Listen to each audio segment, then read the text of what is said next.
This session is particularly important because it shares with you the roadmap of this changing B2B digital marketing landscape.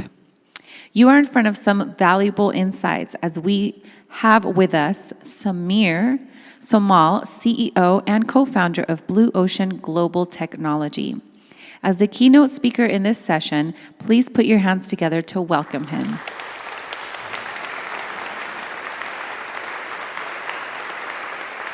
Good morning.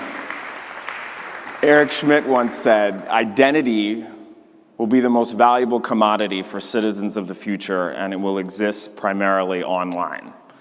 15 years later, our personal and professional reputation couldn't be more important to how we market. My name is Somal. I'm the CEO and co-founder of Blue Ocean Global Technology.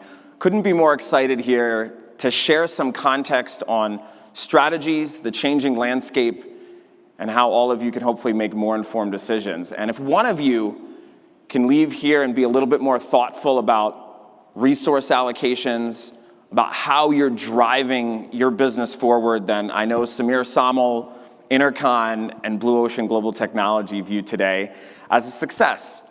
Global trade shows that 65% of sales is done business to business. 35% business to consumer. And there's now this almost an amalgamation, an integration of the two. When we traditionally think about business to business sales, we think, okay, we gotta be really strategic, we gotta market to other companies, we gotta show our value proposition. We think about the brain. When we think about how we're marketing to consumers, we're thinking about connecting with them. Emotion, we're thinking about the heart. But more and more today, we have to remember that people do business with people. 51% of companies surveyed by Web Equity say that they don't have a real definitive strategy for business-to-business marketing. 79% of leads are not converting. So why is that? And taking a step back and thinking about how you can improve that, it has a lot to do with your reputation, how people perceive you online. Digital transformation, certainly a buzzword, certainly something that is relevant to every organization. When you think about data, technology, process, people, operations, change management, every organization is being thoughtful about how they adapt to the digital revolution. How do they ensure that they're well positioned for growth with so much change? Aiming for a digital transformation, don't forget about your online reputation. That is certainly a theme here today. This is an article I authored in Chief Executive. So what do you mean by online reputation, Samir? What do you mean by digital reputation? I oftentimes explain it like this. How do you make sure the trust, goodwill, relationship capital you have offline with your friends, family, clients, investors, partners, how do you make sure that's represented online? So that when somebody looks you up, they feel pretty good about doing business. They learn something about you, and that helps drive them to that 57% we mentioned earlier, where people are ready to be able to make that purchase decision. Fisher Tank Co. How many people have heard the line that my clients are not online? They're not on social media. We get referrals. Working with some traditional businesses, I love talking about Fisher Tank. Fisher Tank is a manufacturer, a traditional one, of large industrial tanks. They fabricate them, they design them, and they produce them for ethanol, biodiesel, industrial, municipal, refining, paper and pulp, water waste management.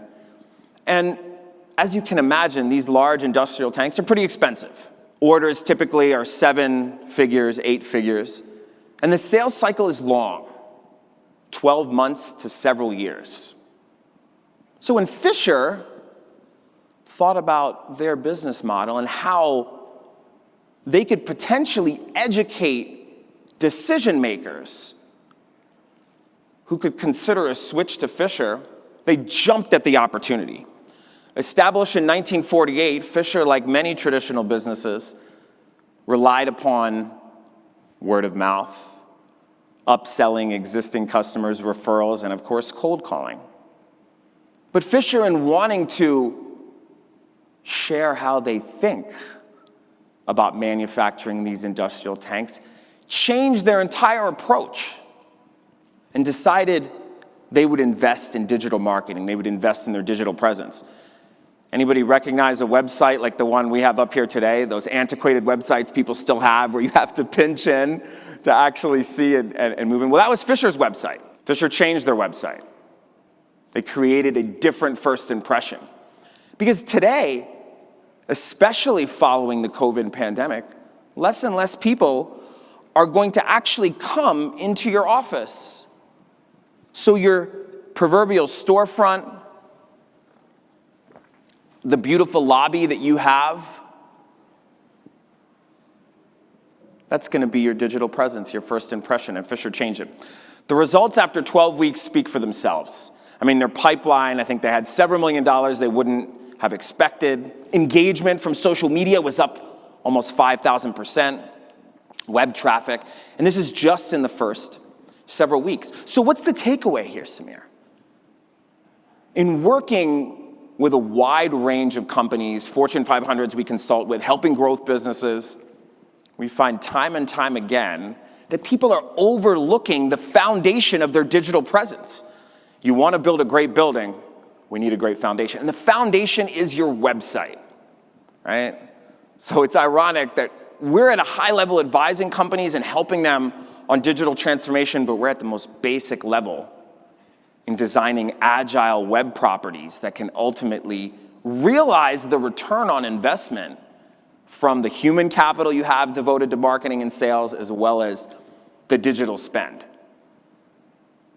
It's not the same as it was many years ago, we'd say 15 years ago, where my friend Kevin here, if we wrote that Kevin is one of the best speakers, because Kevin speaks at events, if we said that he's one of the best speakers in the world, and we wrote that 10,000 times in black text on a black background, and then we Googled, who's the best speaker in the world? Kevin would come up. But now, Google is really smart.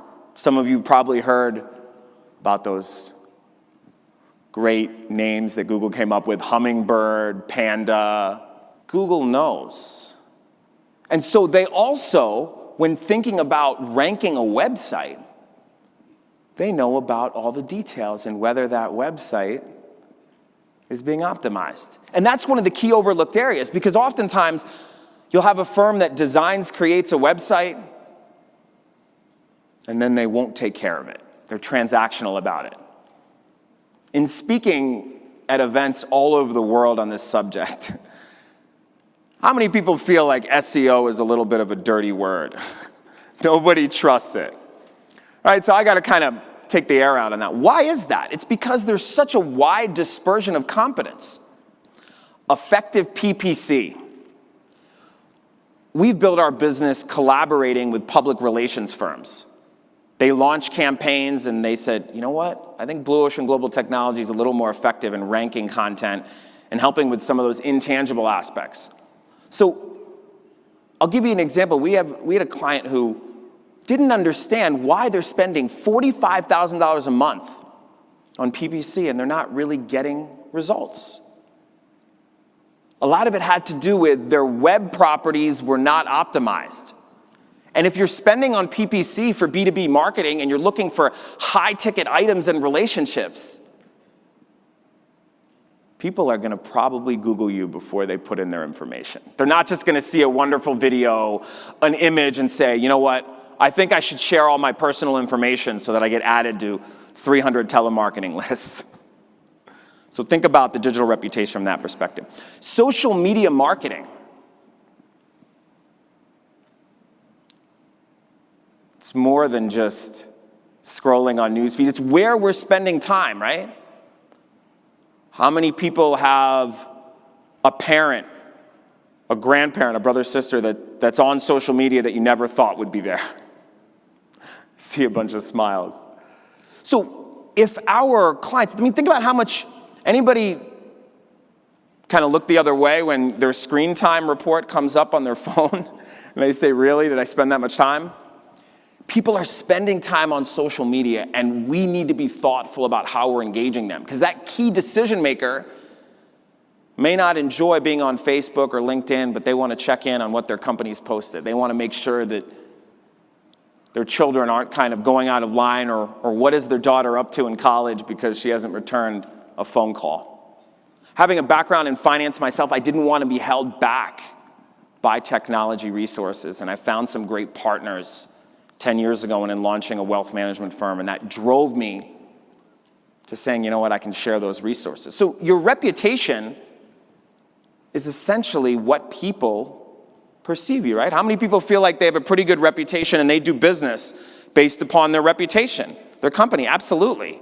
Pretty much everyone's hand or smile or nod.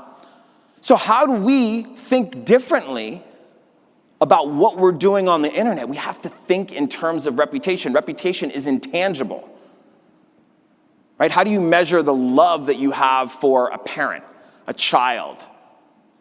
How do you measure trust? How do you measure the fact if you picked up the phone and called somebody who really believes in you or your company, they'll answer it. They'll write you a testimonial.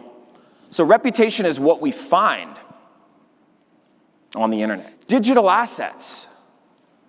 How many people have felt overwhelmed a little bit with all these decisions on digital marketing and what to do?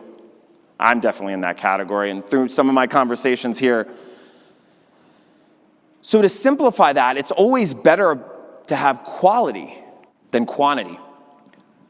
There's an interview I did with the Georgetown Alumni Association, I think back in 2014. I still have people find that on search results and say, Samir, I really enjoyed that interview, and if you felt that way 6 years ago, then I think today you probably believe in those ideals even more. So blogs with videos can increase organic search results by up to what percentage? Somebody, well, I have 3 guesses at the most. Who can get closer? Any guesses? Yes, sir. 75%. Anybody else? Who said 20? 20. Anybody else? Yes, sir. 30%. 157%. So making sure that you represent the positive client experience on Google My Business, on your own personal LinkedIn is valuable. I hear almost once a week from somebody through our team's efforts at Samir, I'm calling you because I found out about your company, I read an article, I received an email, your team reached out, I read about you, and I read some of the recommendations on LinkedIn. And I said, you know what, this is somebody that I probably should have in my network. Video marketing. Let's talk a little bit about Intel. Intel recognized that they don't have to market to their actual buyers, because their buyers are oftentimes computer manufacturing companies. They instead marketed to the end user, and their buyers loved it. They also were honest about the process in knowing that they're a small ingredient, perhaps. And they were open about that, and they turned that into their advantage. And all their buyers said, you're doing awesome marketing for us. Intel also focused on the benefits, not the features of their chips. And in just reviewing a number of their videos for their case study, they were thoughtful about, hey, where does Intel want to go in the future? They're driving the future. They talked a little bit about, hey, your business is powered usually on computers that Intel helps. And we're proud of playing a role in the speed in which you're able to grow.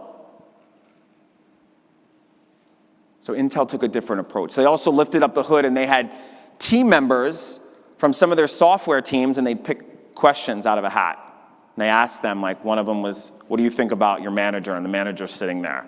So they found different ways of engaging. Research and demographic targeting. So as we've heard through a number of the presentations today, data science, data analytics, artificial intelligence, algorithms can help us determine what are the unique characteristics of our audience and how do we make sure that we can reach them thoughtfully. It is about personalizing the messaging. It's always about the details. So how many companies in 100 that were surveyed believe that negative reputation caused an economic loss to their business? Let's have some guesses. Any guesses over here? 80%. Okay. Yes, sir. 100%. One more guess. 92%. Now, the answer was 33. So it's a little bit less. You're like, okay, Samir put in some realistic statistics here. Counteracted. Unfortunately, many times I come into situations where that hasn't been done. Shopify. I know you're all familiar with Shopify. Shopify used multi-channel marketing, and they were experiential. And that's why they've been thriving. At one particular point in time, Shopify had their marketing team put out one video a day for 3 months just to see how it went. Here I had our team create a GIF of one of their videos on Facebook to show you what they were showing. And Shopify made the journey to going from, hey, I've got a great idea, to I'm running a business easier, faster, quicker. That's why they're well over 1 million businesses. That's why their economic impact as of 2020 exceeded $350 billion. And that's why organizations were able to pivot and adapt. Artificial intelligence. This is an article I co-authored with a colleague of mine based in our Mexico City office, Pablo Ruiz Salmones, and we talk about why people drive artificial intelligence. I know that's something people have talked about here today. Artificial intelligence is only as biased as the programmers that build it. Data science. There's never been as great of an opportunity to be thoughtful, to be targeted, to make inferences. But it's just not good enough to say, I have a big data team or I apply data science. How do you interpret the data? Right? If you have a whole ton of data, how do you create it into visual representation so you can actually understand where there are gaps? You get a simple example. You look at Coke. Coke came up with this brilliant idea based upon their data to launch Cherry Sprite. Because data was showing that people, when they were getting Sprites, they were adding shots of cherry to it. They could have just gone to the grocery store and seen that Cherry 7-Up had been around for a while. So data is important, but it's the people that interpret every internet minute. Every internet minute. So much data is being created. And it's how we organize and synthesize. In working with some larger companies with our data science team, oftentimes you have McKinsey, you have Deloitte. They come in with a tool to look at the data feeds, and they kind of jam the square peg in the round hole. They've oftentimes advised now clients of ours that you need to change your data feeds in order to adapt to our tool. We have an industrial manufacturer, the largest in Latin America, and like, how do we change our data feeds? Like, this is our entire business. Application of AI and data, personalization. You can find out what your current customers and be able to identify those characteristics in your potential customers through analytics, through attribution, through algorithms. That could make your entire sales process and channel marketing different. Okay, Who once said your most unhappy customers are your greatest source of learning? Henry Ford. Good, but I'll give hints. A little bit more recent than Henry Ford. Elon Musk did not, but we're in the right time period. Who said Bill Gates? What is your name? Rekha, congratulations. You have won the finest world map scratch-off I know of. Made in Ukraine, Rekha, this is quality. Thank you. Predictive analytics are important. They can tell you how a particular customer is going to impact your bottom line for the next several years. IBM's been thoughtful about taking Watson and the weather company and being able to show how supply chains, so when weather changes happen, companies are able to start on retail. I know we're running out of time here. The heat maps on your website absolutely can tell you where people are clicking, so you're able to be more thoughtful about calls to action.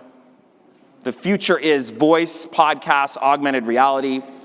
Think about, in business-to-business marketing, turning your funnel upside down. The effort for 100 traditional prospects and finding 10 leads versus targeting to find 100 good ones, think about the opportunity cost. Chatbots. Chatbots can definitely help your business, even if they're boring. I know we had a great question on that. And I love this story when Elon Musk was arguing with Mark Zuckerberg, saying he didn't know about artificial intelligence, and Mark Zuckerberg in 2017 said, you shouldn't be scaring people. It's almost irresponsible. And then the AI bots at Facebook were only getting rewarded for their negotiating with each other, not in English, and they created their own language. And they had to be shut down because things got out of control. Data privacy, incredibly important. Apple, I think, won the battle in the minds of the consumer, giving us choice. And the last slide here, who said innovation distinguishes between a leader and a follower? Who said that? Your name? Melina? Melina. You won an original Michael Jordan jersey today. Now everybody was wishing they were guessing. Thank you, everyone. It's been an absolute pleasure. Thank you. Thank you. Thank you so much. Thank you.